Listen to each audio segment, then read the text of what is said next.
Bonjour à tous et bienvenue dans ce cours de valeur et rentabilité d'un projet. Nous allons voir ensemble pas mal de choses aujourd'hui. Je suis Jonathan Fechner, je suis intervenant principalement à l'IIM depuis 5 ans. Je m'occupe beaucoup dans mon métier de ce qui est stratégie et communication. J'ai été chef d'entreprise pendant 10 ans et j'ai actuellement 34 ans. Nous allons voir pas mal de choses ensemble dans ces vidéos. Premièrement, une introduction, ce qu'on va voir ensemble, la répartition des budgets, la rédaction d'un devis, les mentions obligatoires, les mentions qui vont vous permettre de vous protéger, la rédaction d'un contenu vendeur, c'est-à-dire attrayant et qui donne envie, la négociation, le calendrier de paiement et on créera ensemble un petit bonus, à savoir un outil de suivi qui vous permettra de savoir où vous en êtes avec vos clients. L'introduction, qui peut vendre? Vente de matériel ou vente de services? Sur le principe, tout le monde peut vendre quelque chose, mais dans les faits, la législation ne vous permet pas, demain par exemple, vous vendez votre voiture, normalement vous êtes censé déclarer ce que ça vous a rapporté, etc. Ponctuellement, de manière très exceptionnelle comme ça, il y a une tolérance sur une facturation, mais cette tolérance, comment dire, ne peut pas forcément s'appliquer à tout et pour tout le monde, dans le sens où si un jour vous avez un contrôle fiscal, ce sera à l'appréciation de la personne. Le mieux pour ça, c'est d'utiliser une des différentes formes d'entreprise qui vous permettent de facturer d'entreprise ou autre, à savoir, aujourd'hui vous pouvez très bien facturer avec une association. La particularité des associations, c'est que vous n'aurez pas le droit de faire ce qu'on appelle des bénéfices, c'est-à-dire que chaque fois que vous gagnerez 100 euros, si à la fin de l'exercice vous n'en avez dépensé que 50, vous ne pouvez pas vous verser les 50 suivants. Vous ne pouvez pas les reverser à des actionnaires. Voilà. Il va falloir du coup les réinvestir dans l'entreprise, éventuellement sur des primes et éventuellement dans l'achat de matériel. L'auto-entreprise, qui a une particularité qui elle n'a pas de TVA et qui a un régime ce qu'on appelle simplifié, où vous ne faites pas des déclarations dans 50 organismes mais dans un seul, qui collecte un montant fixe qui est maintenant à, je crois, de 25%. Et vous avez toutes les autres formes d'entreprises qui existent, il y en a vraiment beaucoup, je vous en cite trois, les SARL, qui sont des sociétés à responsabilité limitée, pour lesquelles vous avez besoin au minimum de 2 associés. Les SAS, qui sont des sociétés par action simplifiée, il y a les EURL, entreprises unipersonnelles à responsabilité limitée, il y a aussi les sociétés anonymes, qu'on appelle aussi les SA, etc., etc., etc. Ces entreprises vous permettent de facturer et elles ont des statuts fiscaux et juridiques particuliers à chaque fois, aussi bien pour le gérant que pour les associés. Voilà, c'est un petit peu compliqué de l'expliquer simplement, si ce n'est qu'il vous faudra vraiment aller vous renseigner si vous souhaitez demain monter une entreprise, car chacune a vraiment ses particularités et ce sera très très très spécifique à ce que vous voulez faire vous. On parle de vendre quoi? Aujourd'hui, on peut vendre principalement deux choses. On va se focaliser sur ce qu'on sait faire à l'IIM, hein, on ne va pas parler de nourriture. On va vendre soit des produits, soit des services. Donc, par exemple, les cartes de visite, ça illustre très bien le propos. Le graphisme des cartes, on parle bien de service. D'accord, donc je sors Photoshop ou Illustrator ou InDesign, je fais les cartes de visite, très bien. Ça, quand je vais facturer à la fin, je vais facturer du service à mon client. Mais si je dois lui livrer ces cartes de visite, je lui livre donc des produits. En soi, l'un n'empêche pas l'autre. Il y a une petite particularité, on parlait des entreprises juste avant. L'auto-entreprise, vous êtes limité à un certain montant qui était encore de 30 000 euros il y a quelques temps et qui, je crois, va passer à 16 ou est passé à 16 en ce moment, 16 000 euros sur l'année. Si vous facturez du service, vous êtes limité à ce montant initial. En revanche, si vous facturez de la vente de produits, vous pouvez monter à 30 000 euros supplémentaires ou 50 000 euros en fonction. Je ne sais pas où ils en sont au niveau des normes, je ne sais pas si c'est passé ou pas, parce que c'est vraiment, on est en plein dedans. Il y a de gros changements sur l'auto-entreprise. Voilà, donc ça se touche, c'est concret, c'est factuel, c'est un produit.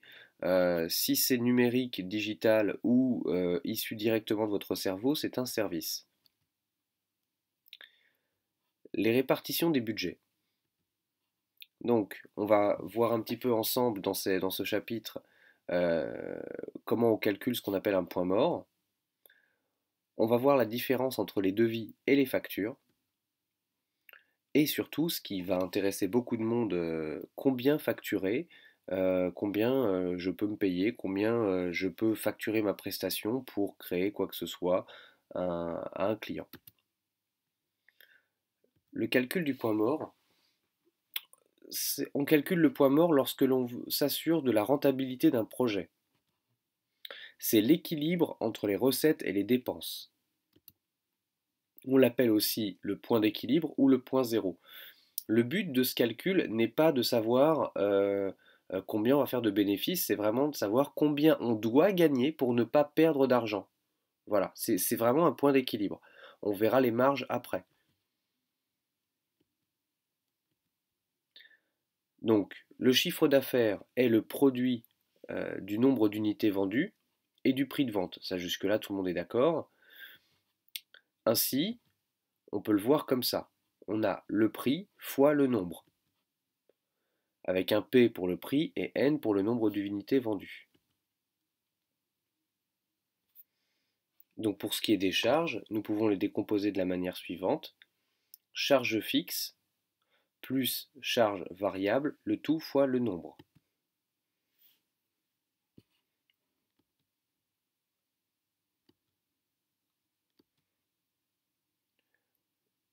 Partant du principe que nous cherchons à calculer le point mort, l'objectif est que les revenus et les coûts soient égaux. À savoir, on reprend les deux opérations précédentes, le prix fois le nombre, et les charges fixes plus les charges variables fois le nombre.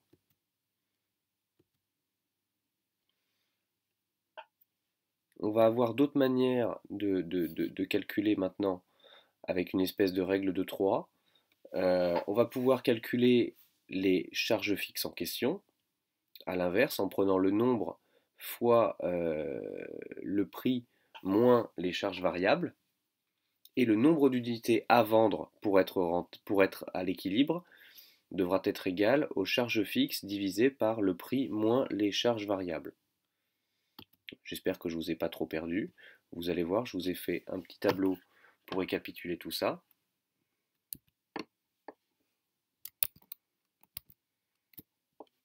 Ici, nous avons bien notre prix, le nombre, hop, je vais zoomer un petit peu. Nous avons notre prix qui va être à l'unité de 300 euros, ok. Notre nombre qui va être, on imagine, 4 fois le prix de notre prestation pour un total de 1200 euros. On va avoir nos charges fixes ici pour calculer le coût qui vont être de 200 euros par exemple de loyer, des charges variables de 250 euros, incluant les salaires, l'électricité, l'eau, etc., fois le nombre, nous en parlions juste avant, pour un coût total de 1200 euros.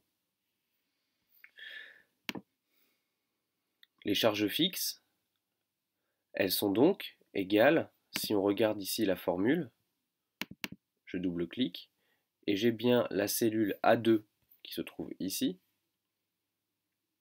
moins la cellule B2, le tout, entre parenthèses, vous le voyez ici, multiplié par 4, et on obtient bien 200 euros. Le nombre, lui, à l'inverse, va être calculé avec A2 divisé par C2, oui, pardon, excusez-moi, moins B2. Voilà, et on obtient bien le nombre 4. Voilà, donc il n'y a rien de bien compliqué. Encore une fois, c'est un petit exercice tout bête qui nous permet de mieux nous rendre compte de ce dont nous avons besoin.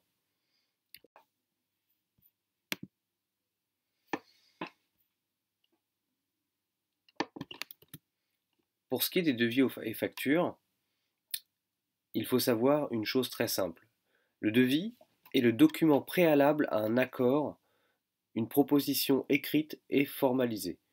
Voilà, c'est simplement, on envoie à son client un devis pour lui notifier la somme à laquelle nous souhaiterions lui vendre notre prestation, et s'il est d'accord, on lui édite une facture qui est un document d'appel de fonds, c'est-à-dire on demande des sous, fourni après acceptation du devis. Voilà, faut bien distinguer les deux, le devis est tout le temps préalable à la facture. Combien facturer? Ça c'est intéressant. Imaginons que je souhaite gagner 2000 euros par mois. Il existe plusieurs manières de calculer, mais dans toutes ces manières de calculer, je vais toujours partir du même principe, je souhaite qu'à la fin, il me reste 2000 euros par mois pour vivre. Je vais vous montrer deux méthodes.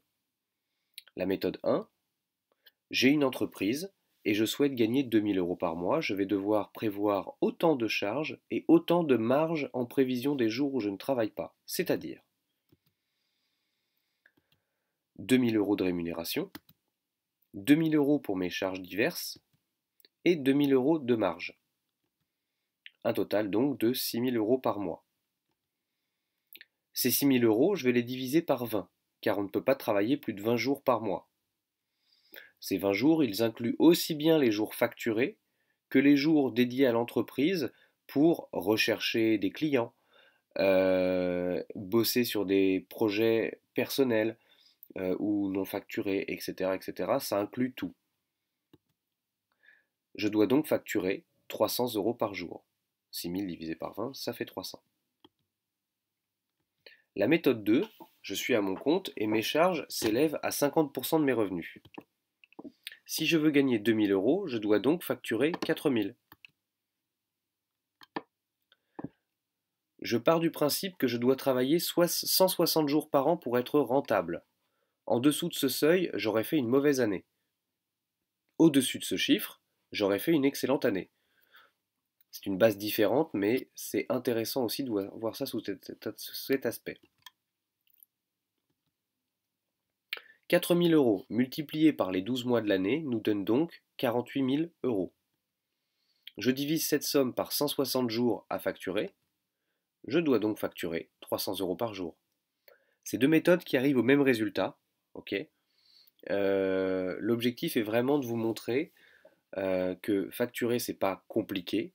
La somme elle est relativement facile. On va avoir le même genre de calcul pour les taux horaires. On va diviser la somme éventuellement de 300 euros, on va la diviser par un certain nombre d'heures que l'on peut travailler dans la journée. En France, on travaille 35 heures. Généralement, quand on est à son compte, on travaille plus. Voilà, et on va, généralement, si on travaille au taux horaire, le taux monte, car moins on a de temps passé sur un projet, plus le taux est important, car il y a des charges fixes. On va en parler plus tard, on les a déjà vues avant. Si je viens travailler une journée, je vais me déplacer, on est d'accord, qu'une seule fois. En revanche, si je viens travailler simplement 2 heures, je vais aussi me déplacer une seule fois. Si je dois venir avec mon propre moyen de transport, par exemple, mon moyen de transport va être une charge fixe. Imaginons que mon trajet m'ait coûté 10 euros en essence, en entretien de véhicule, et que j'ai facturé que 2 heures. D'un côté, je suis beaucoup moins rentable que de l'autre, où j'ai travaillé une journée entière. C'est donc la raison pour laquelle le taux horaire est bien souvent plus élevé qu'un taux journalier, si l'on divise par le nombre d'heures exact.